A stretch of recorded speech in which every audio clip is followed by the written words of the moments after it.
I've never seen The Nanny, but I am getting like strong nanny vibes today.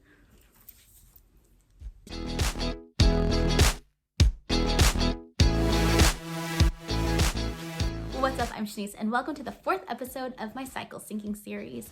If you have not already watched episodes 1 through 3, I will have them linked down below, but for now, I'll just do a quick recap. So first, what is cycle syncing? It is the practice in which you alter your diet, your lifestyle, and your activity according to whatever menstrual phase you're in. Because remember, there's 4. Now let's talk about the phases. So the first phase we covered was the follicular phase, aka your spring phase. This is the phase where your hormones and your energy starts to increase. Up here, we talked about ovulation or your summer phase. This is where your energy and your hormones are at its peak. Today, we'll be covering the luteal phase, aka your fall phase, and this is where your energy and your hormone levels are starting to decline, and then next week we'll cover the menstrual phase, aka the winter phase, where our energy and our hormones are the lowest in our menstrual cycle. And then it goes back to the follicular phase, and we're all around again. So now that you're all caught up, let's get into the luteal phase. But first, we need to talk about PMS, premenstrual symptoms. Your symptoms are your body's alarm going off. I'm pretty sure Alyssa Vitti, the author of Woman Code, where I'm getting a lot of my information from, used this analogy. So say you wake up in the middle of the night and your house alarm is going off. You're not about to just go take the batteries out of the alarm. You're gonna figure out, is there an intruder? Is there a fire? Is it carbon monoxide? It's the same with our symptoms. Is it too much estrogen? Is it too little progesterone?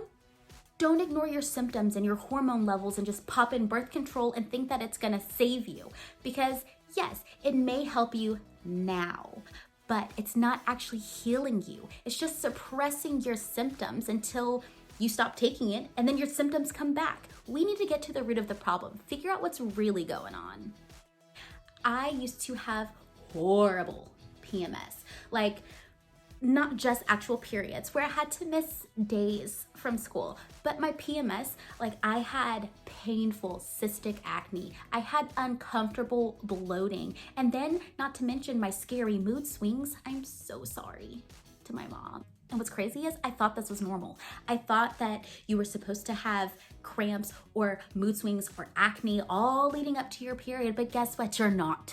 You're not supposed to have these symptoms. Like I said, there are warnings or alarms going off saying something else is going on. I've been on both sides. I've been on the painful, uncomfortable side, and I've been on the freeing and lively side. And I'm gonna say this side is better. It's definitely more intentional, but it is absolutely worth it. Hands down, absolutely worth it. Now I'm not really paying attention to those symptoms. It's more of what's going on inside. I like to shop according to whatever phase I'm in, so I'm definitely aware. But I really do notice, like during my luteal phase, how everything just like shifts. And when my energy decreases and when I am used to waking up at a certain time and I don't feel like I've gotten enough rest, that's when I know that my period is on its way. If I'm not paying attention to my Flow app or if I'm not paying attention to how deep in my luteal phase I'm in, I will notice that my energy has declined. Absolutely. And I will pay attention to that and I will listen to my body. Okay, now that we've addressed PMS, let's figure out what is actually causing PMS.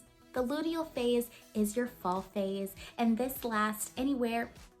Okay, so I have seen different things in Woman Code. Alyssa says that the luteal phase is anywhere between 10 and 14 days. And then other websites have said it's like 11 to 17 days. So I guess it really does vary dependent on your body and what's going on with you. During the luteal phase, we are starting to chill. Our energy and our hormones are starting to decrease, and we need to adjust according to that. So let's discuss what's going on with the whole egg situation. We had the follicle that held the egg, and the egg got released. So the follicle turns into the corpus luteum, and this goes to the surface of the ovary and starts producing progesterone. So basically, progesterone thickens the uterine lining in preparation for fertilization. If the egg has not been fertilized, it will disintegrate and die, and the corpus luteum will retract, and your progesterone and your estrogen slows down, and that is what prompts your period.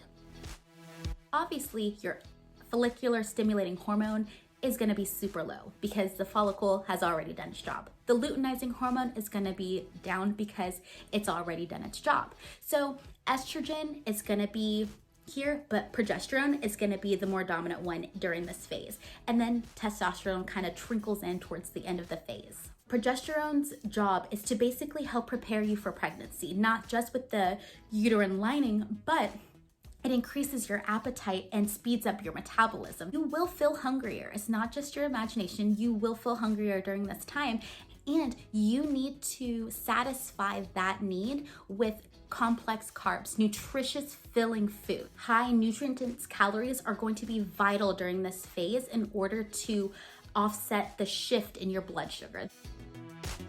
What should we be up to? So in the follicular phase, we talked about brainstorming and planning. Then in the ovulation phase, we talked about acting on those plans and doing the things we needed to do for that project. Now in the luteal phase, we will be putting the finishing touches on it, adding little details. The luteal phase is an ideal time to nest. That means organize, clean up, check off anything on your to-do list, do any administrative tasks like paying off your bills or anything along those lines. Your luteal phase is going to be the longest phase within the menstrual cycle. That means you're gonna have a lot of shifting through this phase. So at the start of your luteal phase, you'll still have that ovulation high where you've got a lot of energy. And then towards the middle and end, that's when you're really gonna feel that inward shift. In the summer, we're out, we're social, we're hanging out more, it's warm outside, we're just gravitating to the outdoors and being social more. But in the fall, we're kind of retreating. You know, it's daylight savings. It's not as sunny for as long. It's definitely not as hot as long either. It's starting to cool off. Certain activities inside, or if we are outside, it's not as long. And so that's the mentality that we're gonna have during our luteal phase. We are gonna slow things down. We're not stopping everything completely, but we're definitely slowing things down in preparation for winter or our menstrual phase. At the start of your luteal phase, you'll have a lot of energy. You'll probably be able to continue your HIIT workouts and your challenging workouts, but towards the middle and towards the end, you really need to slow things down. So maybe do strength training, weights, Pilates, or yang yoga, like the yoga that's more focused on the physical body. At this point in our menstrual cycle, our cortisol levels are higher. So we don't want to push ourselves and raise the cortisol levels even more and have our adrenal glands working overtime. And in turn, that makes all of our other organs work overtime too. It really is important for us to listen to our bodies and be in tune with our bodies and slow things down so that we're not overworking ourselves. Let's get into our food goals for the week. For this week, we're focusing on complex carbs. We're looking for foods that will help keep us full and provide energy. We're also looking for foods to help stabilize our blood sugar. We're also looking for foods with magnesium. Magnesium helps fight bloating. It also helps with fatigue and helps with any kind of cramps or aches that we may have during this phase.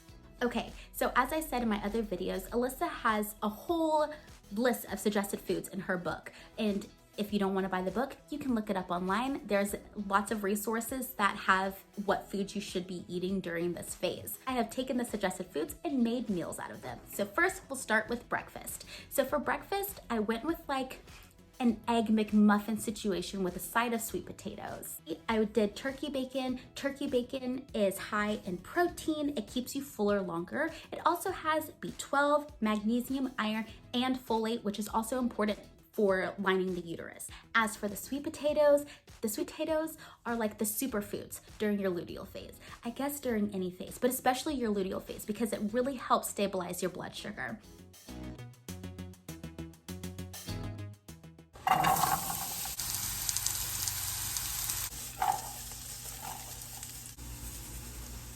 Is high in vitamin B, and it boosts your serotonin and your dopamine levels to help with your mood. Also high in vitamin A, which is what breaks down the extra estrogen. As for snack, I went for apples with a little bit of cinnamon, peanut butter with honey drizzled on top. Apples contain a soluble fiber, and this fiber basically feeds the good gut bacteria, which helps eliminate any of your extra hormones. It's got potassium, which helps mood swings, and it also got a high water content, so it's gonna help with that bloating and the water retention. Peanut butter is great because it's high in protein. It's also got magnesium, which is one of the food goals for this week, and it's got zinc as well as B6.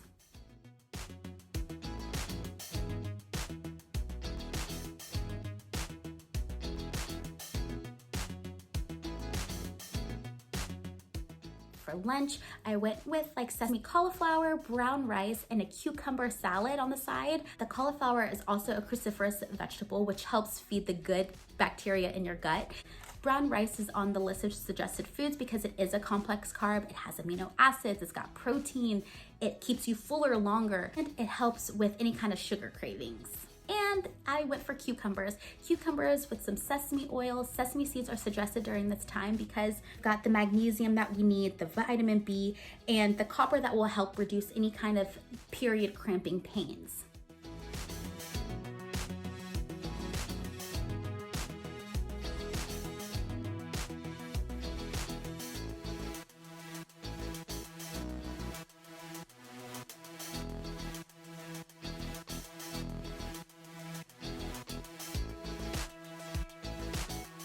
Cucumber, as you know, high water content, so that's going to help with the bloating and the water retention as well. For my afternoon snack, I went for hummus because chickpeas are on the suggested foods list this week, and chickpeas are high in vitamin B6, which helps the progesterone production. It also has a low glycemic index, so it's going to keep your blood sugar stabilized. And I had the hummus with carrots and pita bread. The pita bread is another good source of complex carbs. It's going to help keep me full for a longer period of time. The carrots also have vitamin A, which breaks down extra estrogen.